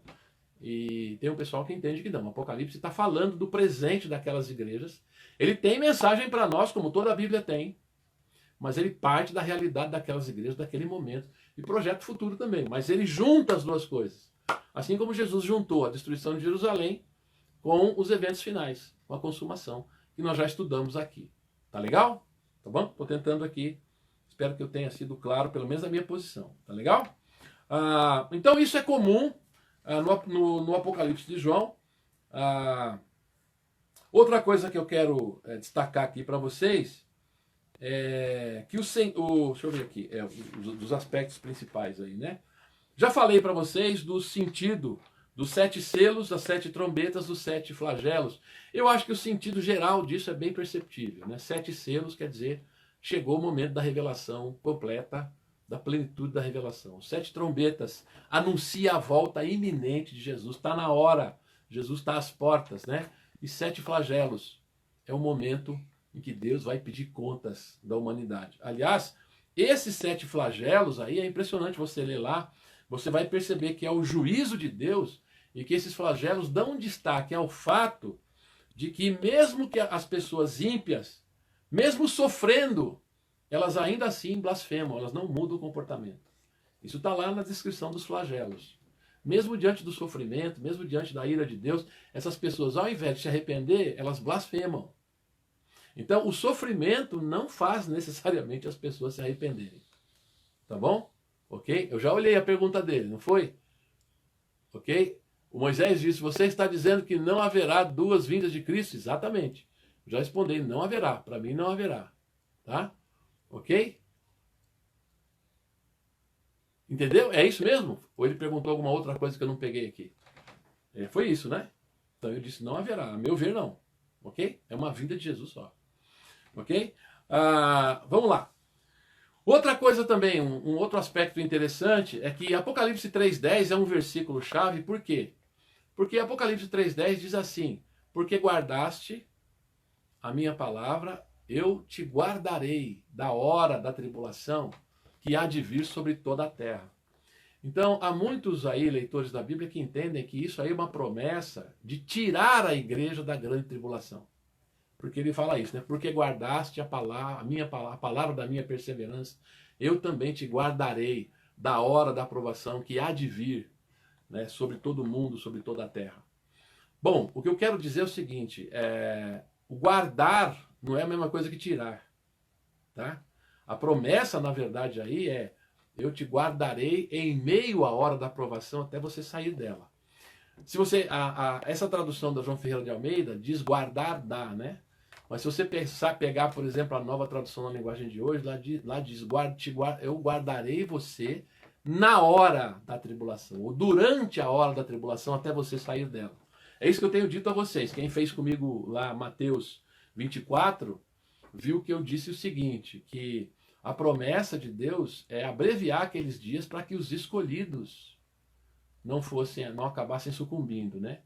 Se aqueles dias não fossem abreviados, nem os escolhidos iriam suportar. Então, a proteção de Deus, né? A ira de Deus não é contra os crentes, é contra o mundo. Agora, a grande tribulação não é só a ira de Deus, a grande tribulação é manifestação do mal, né? É tudo mais. E na grande tribulação há mártires também. O fato de uma pessoa perder a sua vida por causa do evangelho não quer dizer que ela foi derrotada. Tá? Ok? Tudo bem? Tranquilo? Então esse versículo aí, a meu ver, tem sido muito mal entendido. Precisa ser lido no contexto, como eu falei a vocês. E o sentido é guardar. Jesus disse, né? Eu não peço que os tires do mundo, mas que os guardes do maligno. Então Jesus pediu para guardar do maligno, proteger, não tirar fora, tá bom? Então isso é importante. Os 144 mil, gente, estamos terminando a nossa aula já, daqui a pouquinho, né? 21:07. Os 144 mil são muito famosos por causa dos testemunhos de Jeová, né? Então eu só vou dizer uma coisa para vocês aqui. Os testemunhos de Jeová acreditam, na verdade, que no final haverá duas classes de pessoas no novo céu e nova terra. Os 144 mil, né, que estarão no céu, e a grande multidão que fica na terra. Esse é um ensinamento básico dos testemunhos de Jeová. Tá? O interessante lá, quando você lê, é que a impressão clara que dá é que os 144 mil estão na terra. E a grande multidão, a partir de 7:9, estão no céu. É o contrário do que eles falam. Tá? Também tem o fato do número, me parece muito sugestivo isso, não dá para não imaginar que os 144 mil seja um número simbólico, né? Porque diz respeito ao múltiplo de 12, que lembra as 12 tribos de Israel e também os 12 apóstolos. É claro que não é fácil interpretar essa passagem, eu estou dando o básico aqui, porque ele descreve as tribos de Israel, 12 mil de cada tribo, só que a lista das tribos de Israel que estão no Apocalipse 12 não coincidem. A lista não coincide com as listas do Antigo Testamento, tá? Então tem uma discussão aí sobre isso, porque a lista não é igual. Tem uma diferença de nomes ali. Então a gente precisa discutir isso. Alguns acham que são judeus mesmo, tem uma história toda aí. Mas o que eu quero discutir aqui é que esses 144 mil são famosos por causa do testemunho de Jeová. E eles acreditam que esses 144 mil que vão ficar no céu e a grande multidão vai ficar num paraíso na terra. O novo céu e a nova terra é assim, vai ter os 144 mil governando do céu, governando a terra. Tá? Essa é a ideia deles. Agora um detalhe, esse número 144 mil aparece aqui no capítulo 7 e aparece no capítulo 14 do Apocalipse, mas não aparece em nenhum outro lugar na Bíblia. Tá? Nenhum outro lugar. Para mim é muito difícil imaginar que isso não seja uma linguagem simbólica. Né? Não faz muito sentido. Tá? Outro aspecto importante aqui do Apocalipse é o número 666, né? O 666, que está lá em 13:18. Capítulo 13 do Apocalipse fala da besta que sai do mar, da besta que sai da terra. Besta aí eu não gosto muito dessa tradução, né? Besta, na verdade, é monstro, tá? O sentido melhor aí é um monstro. Ele descreve a besta ou o monstro que sobe do mar, vem do mar, e depois ele fala da besta, ou o monstro que sai da terra. E essa besta que sai da terra aí é que ele fala no último versículo do capítulo 13, né? Que é o 166. Camila, 144 mil vive na cobertura, exatamente, é gente VIP, né? Aí lá no novo céu, nova terra, vai ter também lugar VIP, né? Vai ter gente na cobertura, vai estar lá no céu, lá o resto vai ficar aqui na terra, no paraíso, é verdade. Gostei dessa ilustração aí, muito legal. Tá bom? É a varanda gourmet, exatamente, o pessoal que fica lá em cima, né? Tá bom? Então, e o 666, né? O versículo 18 do capítulo 13, diz: aqui está a sabedoria. Aquele que tem entendimento calcule o número da besta ou do monstro, né? Pois é o número de ser humano. E esse número é 666, tá? Ok? O Emerson, então pelo que eu entendi, a igreja passará pela grande tribulação, pela tradução da nova linguagem de hoje, e pela João Ferreira de Almeida, dá a entender que não passará. Não, é que a João Ferreira de Almeida fala assim: eu te guardarei da hora da provação, tá? E a tradução na linguagem de hoje traduz: eu te guardarei na hora da provação. Por quê? Porque lá tem uma preposiçãozinha grega que quer dizer o seguinte: eu te guardarei de dentro para fora da grande tribulação. A ideia é, você vai passar pela grande tribulação, mas vai sair dela, tá? Então a tradução Almeida, como traduziu por da grande tribulação, levou o pessoal a entender aí que guardar da grande tribulação é tirar fora. Mas não é isso que o texto está dizendo, tá? E como eu já argumentei aqui na aula sobre Mateus 24, Marcos 13 e Lucas 21, é que os discípulos, os mesmos discípulos que são prevenidos sobre a grande tribulação, são aqueles que recebem a promessa do Espírito Santo. Então não há nenhuma promessa de tirar a igreja da grande tribulação. Isso não existe no Novo Testamento, tá? Isso foi inventado depois, tá, Emerson? Então, a meu ver, esse pensamento aí não é de fato. Mas não é só por causa desse versículo aí, tá? É por causa do que já falamos lá atrás, também é por causa do que eu falei de 2 Tessalonicenses, quando eu falei lá do homem do pecado, eu mostrei a vocês, porque eu acredito que aquela passagem demonstra que Jesus não vem antes, né? Não vem antes da grande tribulação, nem não vai aparecer antes disso. Isso não vai acontecer antes, tá bom? Tudo bem?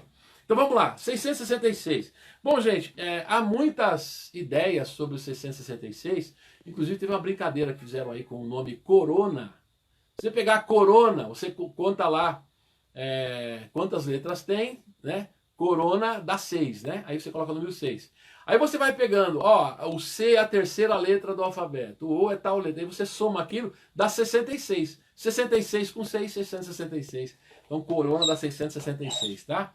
Muitos nomes famosos já na história conseguiram ligar com 666. Um dos mais famosos é o próprio Papa, por causa da coroa, né, do Papa, que diz Vicarius Filis Dei, em latim. E a gente sabe que os números latinos também, as letras em latim também são usadas como números, né? É o famoso algarismo romano. E se você somar Vicarius Filis Dei, vai dar 666. O primeiro a falar que o Papa era besta foi Martim Lutero. Martim Lutero falou que ele era o anticristo. Mas o Papa também disse que o Martim Lutero era o anticristo e dá para dar um jeito de fazer Martim Lutero virar 666, tá bom? Então, dessas opiniões todas, eu quero destacar duas que eu acho interessantes. Eu não estou, assim, muito definido em relação a essas duas, mas só para a gente saber. Primeiro, é verdade que o nome Nero César, em hebraico, lembra que os autores bíblicos, a maioria, né, é de judeus. O nome Nero César em hebraico dá para você fazer uma correspondência com 666. Então, portanto, pode muito bem ser que João esteja pensando no imperador romano, porque o Nero é do tempo dele, mais ou menos do tempo dele, né? Não falei para vocês da data do Apocalipse, mas Nero viveu lá pelos anos 60. A gente não sabe, o Apocalipse pode ter sido escrito nessa época ou pode ter sido escrito até o final do primeiro século. Mas, de qualquer forma, era um imperador muito conhecido pela sua crueldade, pela sua maldade, o Nero César. Então, essa opinião é interessante. Pode ser que o 666 seja uma referência a Nero César. Ou pode ser uma coisa bem diferente disso. Pode ser que ele não pretenda referir-se a nenhum nome, né? O 666, o que é? É uma sucessão de 6 que nunca chega ao 7. Portanto, é um símbolo da imperfeição, uma vez que o 7 é da perfeição, tá? O 7 é o cumprimento, é a perfeição. Então, o 666 é, na verdade, um símbolo da imperfeição, daquele rei que quer usurpar o trono, mas nunca vai ter um reino perfeito, tá? Essa é uma ideia, tá bom? Mas, enfim, tá aí em aberto para a gente discutir o que realmente quer dizer esse número aí. Tá legal? E resta por último falar, nós vamos falar nas aulas seguintes, são 21 e 15, do reino de 1000 anos, do capítulo 20, de 1 a 7. Tá bom?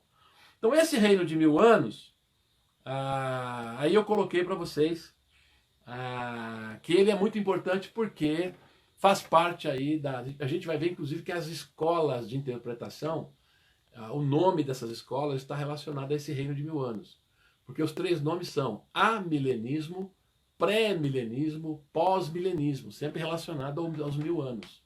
Então a gente vai falar sobre isso, tá? Bom, a primeira coisa a dizer é que o único lugar na Bíblia que fala de um reino de 1000 anos é aqui, tá? Em nenhum outro lugar se fala de um reino de 1000 anos. Nunca ninguém falou disso, nem Jesus, nem Paulo, ninguém mencionou isso em lugar nenhum.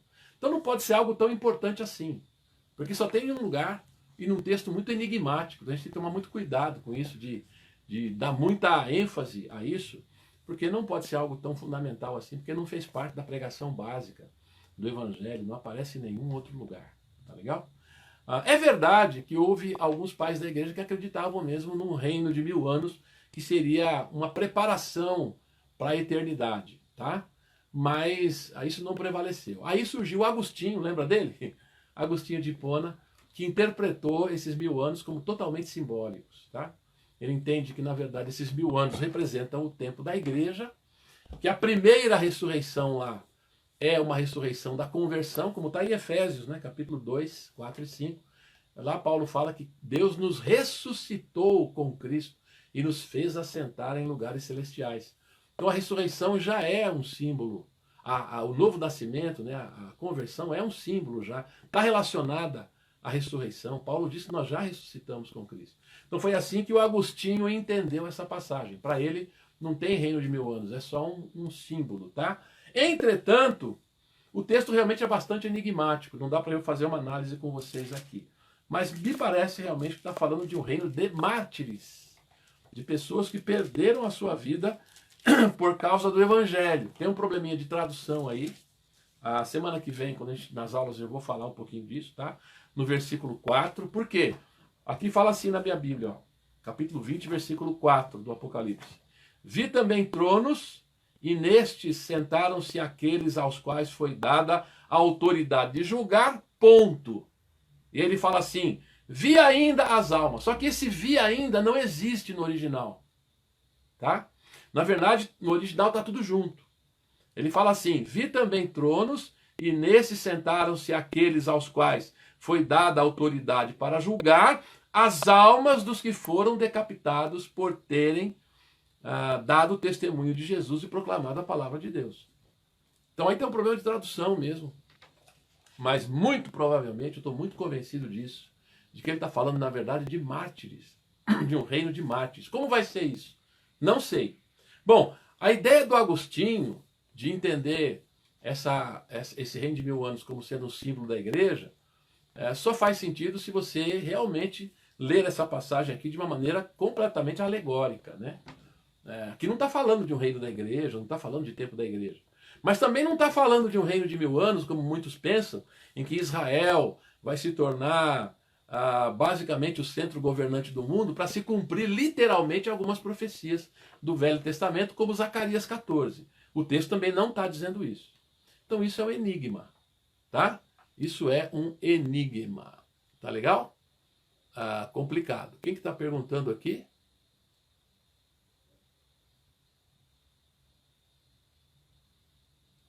O que você vai perguntar de novo? Eu não estou entendendo. Estava demorando para o gostinho aparecer, é verdade. Vou perguntar de novo, pois alguns, como eu, acreditam em 2 vindas, já que aprendemos assim a vida toda. Por favor, explique novamente. Pois é, eu não acredito em 2 vindas de Jesus. Há uma vinda só, tá? Jesus não vem antes para arrebatar a igreja, vai levar a igreja, depois vai voltar, tá? A meu ver, há uma única vinda de Jesus. Nesta vinda de Jesus, a igreja vai se encontrar com ele. É isso que eu falei, que eu tenho falado. É um cortejo de recepção, é um encontro com Jesus. Mas é quando Jesus está voltando, está chegando na terra. É uma vinda só. A meu ver, não há motivo para crer em 2 vindas de Jesus. É isso que eu falei para vocês, que começou a ser pregado no século XIX. Nunca foi pregado isso antes, tá? E a meu ver não tem realmente base essa ideia de 2 vindas de Jesus. Não acredito em 2 vindas de Jesus, tá? É possível que, sim, aí é uma outra coisa, tá? Que a gente tenha 2 momentos entre um antes dos 1000 anos e um depois dos 1000 anos. A questão dos 1000 anos e as 2 ressurreições, uma antes e uma depois, isso é mais controverso. Aí eu já não sei direito. A semana que vem a gente vai falar disso, com mais detalhes, tá? Mas aquela ideia de 2 vindas de Jesus, uma primeira, que Jesus vem só nos ares, ele não desce à terra, a igreja é arrebatada para ir embora com ele, a meu ver, essa ideia é furada, como eu tenho falado aqui. Essa é a ideia do deixados para trás, tá? Então essa ideia de 2 vindas eu não acredito, tá? Não, para mim não é o que a Bíblia ensina, não é o que a gente encontra aqui, embora seja muito popular, é por isso que eu fui falando para vocês, ó. É uma ideia muito popular, muita gente acredita nisso, mas eu não acredito assim, tá bom? Ok? Ficou claro? Ok? Então, não existe essa base bíblica de 2 vindas, a meu ver, não existe, tá? Não existe. Essas 2 vindas dependem de uma montagem, que eu já falei para vocês, que a meu ver não faz sentido. Leia, por exemplo, Mateus 24, que nós lemos, Marcos 13 e Lucas 21, está descrevendo, os discípulos perguntaram, né? Como vai ser o final? E Jesus está respondendo. Onde é que tem 2 vindas de Jesus ali? Não tem 2 vindas de Jesus ali. Tem uma vinda só, quando ele vem depois da grande tribulação, né? Tá bom? Então é por isso que eu não acredito nessas duas vindas. É muito popular essa ideia. Muitos de nós, eu também, fui ensinado assim desde criança, tá bom? Fui ensinado assim desde criança. É isso que eu estou falando para vocês, que é diferente, tá bom? Bom, pergunta. Ficou claro para vocês, pelo menos o que eu estou dizendo para vocês? Ficou claro o que eu estou dizendo? Ah, não, sim. Peraí. Aí sim. Eu não estou falando. Veja bem, eu estou falando de duas vindas de Jesus futuras. Claro que duas vindas de Jesus, gente, por favor, deixa eu esclarecer. Jesus já veio uma vez. Já veio no passado. Virá uma segunda vez. Aí sim. Tá? Aí sim. Nesse sentido, tem duas vindas de Jesus. Uma que já aconteceu e uma que ainda vai acontecer. Entendeu? Ok? O que eu estou dizendo é que eu não creio em duas vindas futuras que ainda vão acontecer. Jesus virá duas vezes ainda. Isso é, ele virá para arrebatar a igreja e vai ficar 7 anos com a igreja na bodas do Cordeiro. Depois virá de novo. Então nós teríamos 3 vindas de Jesus. Tá? Uma que já veio, já aconteceu. Veja bem, não confunda as coisas. Eu não estou falando da primeira vinda, quando Jesus nasceu, né, viveu entre nós, morreu e ressuscitou. Eu estou falando que eu não creio em duas vindas de Jesus futuras. Ficou claro? Tá? Ok? Não estou falando que não tem vinda de Jesus, não tem uma segunda vinda. Tem. Porque teve a primeira já. O que não tem é mais duas vindas futuras. Tá bom? Para deixar bem claro. Não sei se eu me fiz esclarecer aí. Tá bom? Isso. As duas vindas são a primeira que ele já veio e a próxima que ele virá. Tá bom? Agora, duas vindas que ainda vão acontecer que é o problema. Tá legal? Ficou claro? Tudo bem? Espero que sim, tá?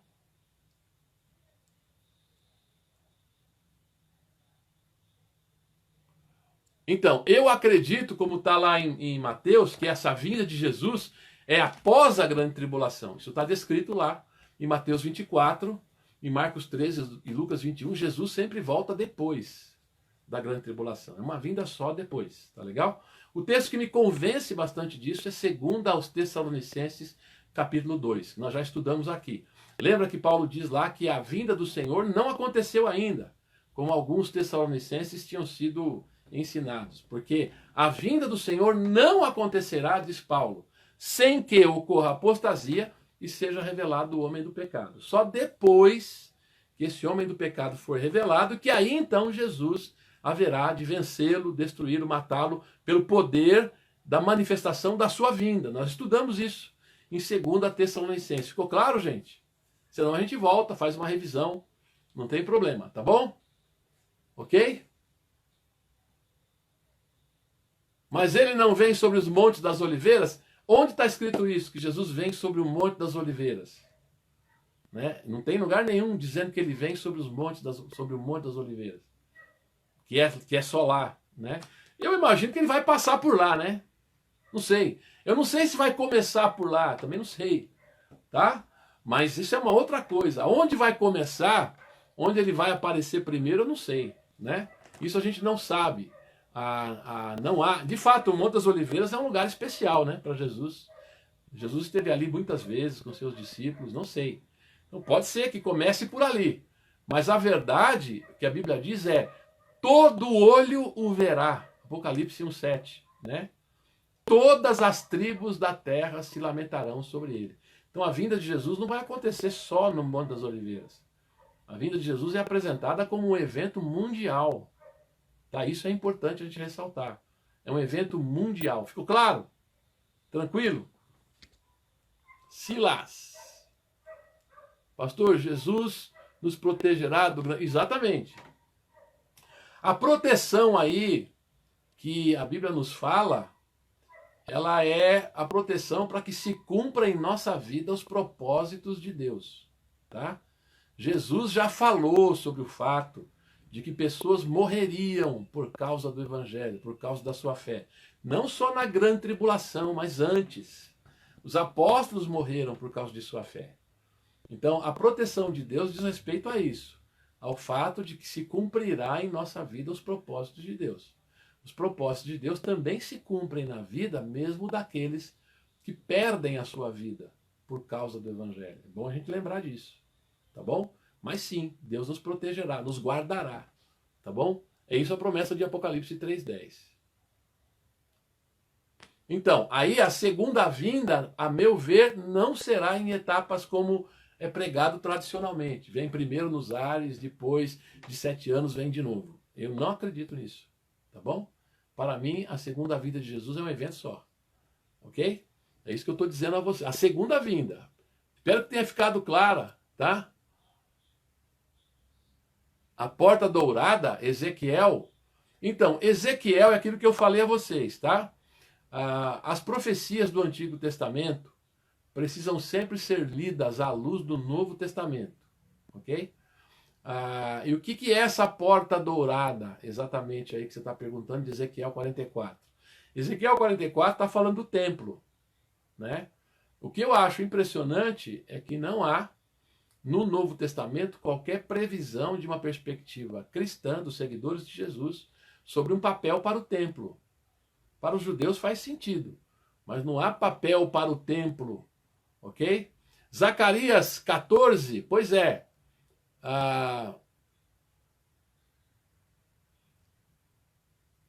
Então, o Antigo Testamento, gente, precisa ser lido à luz do Novo Testamento. Será que a gente vai entender que em Zacarias 14, quando ele fala que volta sacrifícios, que os sacrifícios vão voltar? A carta aos Hebreus diz que não faz sentido, né? Que o sacrifício de Jesus é suficiente. Então eu não entendo por que voltar sacrifício, entendeu? Então as profecias do Antigo Testamento precisam ser lidas à luz do Novo Testamento, tá? A vinda do Senhor, o dia do Senhor, como nós estudamos aqui, ele é apresentado pelos profetas, né? Mas de uma maneira ainda incompleta. É no Novo Testamento que nós teremos um esclarecimento sobre isso aí, tá bom? Zacarias 24:14. Não, Zacarias 24:14.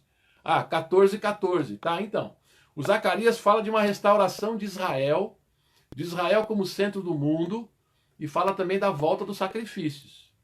Os sacrifícios vão voltar, né? O problema é que o Novo Testamento nunca fala isso, tá?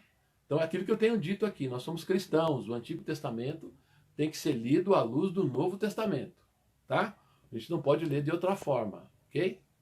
Beleza? Destruição de Jerusalém, sim, pode ser. Na verdade, a destruição de Jerusalém aconteceu uma vez, aconteceu a segunda vez, né? Do Jerusalém e do templo.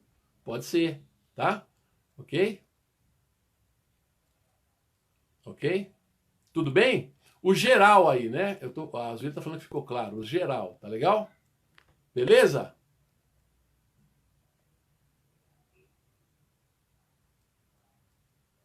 Tá bom? Deus abençoe então vocês. Bom, gente, a gente vai continuar. São 21h30. Tem muitas perguntas, claro. Maravilha, gostei muito da participação de vocês. Deus abençoe vocês, tá? Espero que a nossa passagem aqui pela Bíblia possa ajudar mesmo você. Principalmente isso, que nós possamos estar fortalecidos, né? Na nossa fé, na nossa confiança no Senhor, a cada dia. Como eu disse, o assunto é controverso. Tem ideias aí diferentes. Eu estou na contramão de muita coisa, tá? 14:4, você falou. Então, como eu falei, né? A Zacarias 14 fala também de Israel como centro do mundo e da volta do sacrifício, tá bom? Exatamente, Neto. Vai contra o que a gente aprendeu a vida toda, né? Os 144 mil, Homero, fala que eles não se contaminaram com mulheres, né? É interessante isso. A grande pergunta ali é o que isso quer dizer, né? Tá bom? Ok? O que isso quer dizer. Mas é verdade o que o Neto está falando.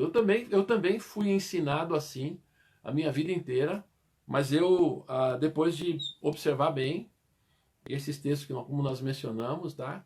Eu entendo que não é isso. Porém,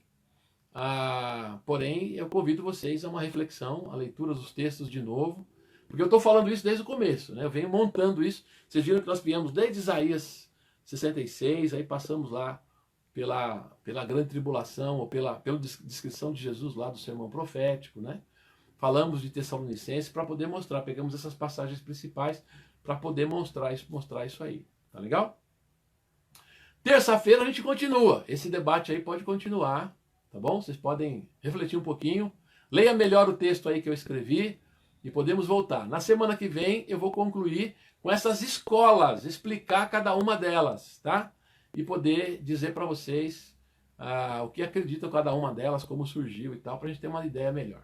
Tá legal? Mas o nosso objetivo é, de fato, fortalecer a nossa fé sempre, acreditando que esses textos foram escritos para nos abençoar.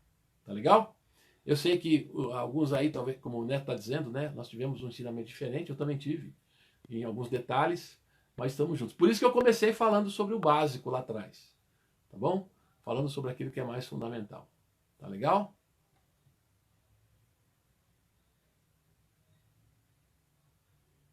Tá, então, é isso mesmo. O texto eu procurei escrever, Neto, da forma mais clara possível, tá?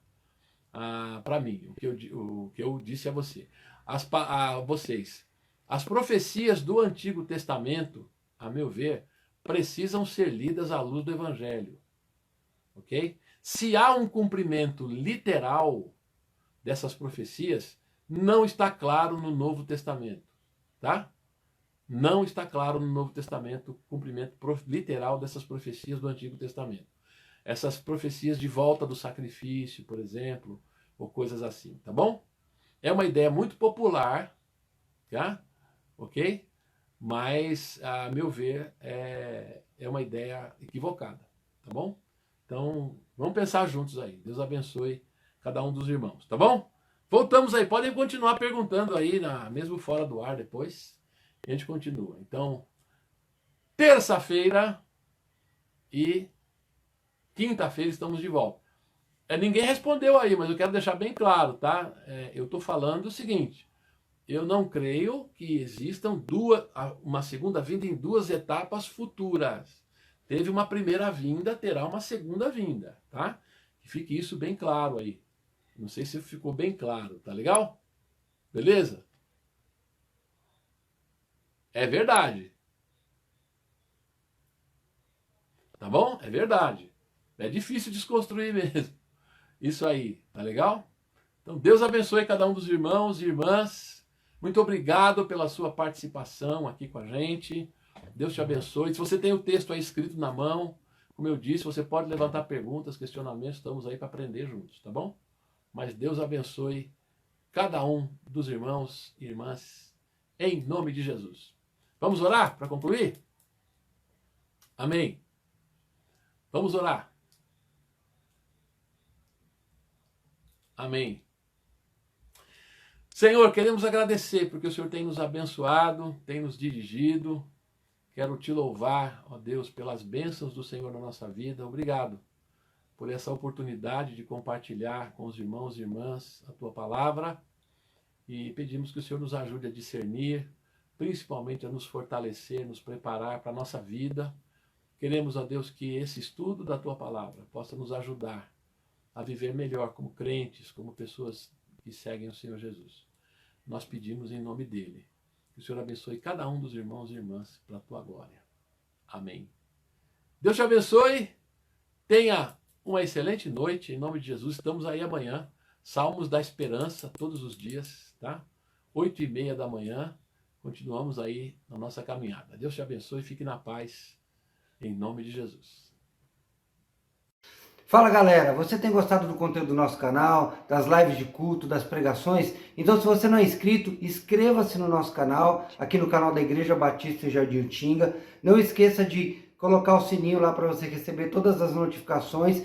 E todo vídeo que você vê, não esquece de dar um like lá pra gente, é muito importante. Além disso, compartilhe nas suas redes sociais, no seu Facebook, nos seus grupos de WhatsApp. Compartilhe as pregações, nos ajude a propagar mais ainda o Evangelho de Cristo na Terra. Eu conto com você, tá bom? Obrigado, valeu!